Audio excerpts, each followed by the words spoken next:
গত 25শে ডিসেম্বর 2025 বিএনপির ভারপ্রাপ্ত চেয়ারম্যান জনাব তারেক রহমানকে অভ্যর্থনা জানানোর উদ্দেশ্যে ভোলা জেলার বিএনপির নেতৃবৃন্দ গত 24শে ডিসেম্বর 2025 রাত 10 ঘটিকায় ফারহান 9 লঞ্চের করে ঢাকা যাওয়ার ব্যবস্থা করেন।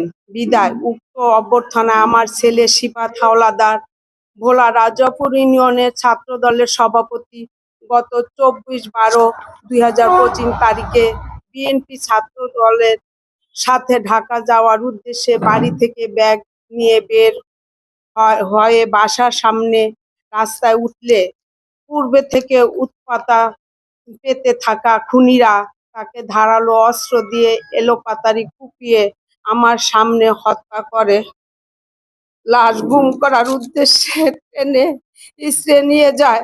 আমি চিৎকারে আশেপাশের লোকজন দৌড়ে আসলে তাৎক্ষণিক খুনিরা পালিয়ে যায়। আমি মা হয়ে আমার সন্তানকে বাঁচাতে পারিনি।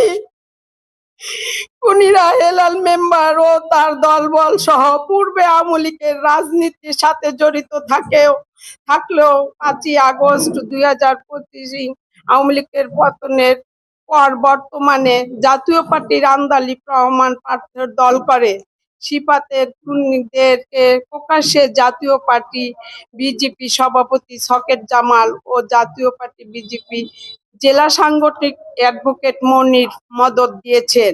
এমনকি গত 29শে ডিসেম্বর 2025 আমার সন্তান হত্যা প্রতিবাদ ও খুনিদের গ্রেপ্তারের দাবিতে জেলা বিএনপি ও ছাত্র দল একটি বিক্ষোভ মিছিল করার সময় নতুন বাজার এলাকা অতিক্রমকালে সিফাত হত্যার জড়িত জাতীয় পার্টির মদতদাতারা মিছিলের উপর বোমা বর্ষণ করেন বলে জানতে পারি। খুনিদের আশ্রয় প্রশ্রয় দানকারীরা বিভিন্নভাবে হুমকি ধুমকি দিয়ে যাচ্ছেন। আমরা আতঙ্কের মধ্যে দিন যাপন করছি। খুনিদের আশ্রয় প্রশ্রয়কারীরা কেউ কেউ বলেছেন পার্থ সাহেব এমপি হলে মামলা ফেলে দিবেন এবং আমাদেরকে ভিটে বাড়ি ছাড়া করবেন।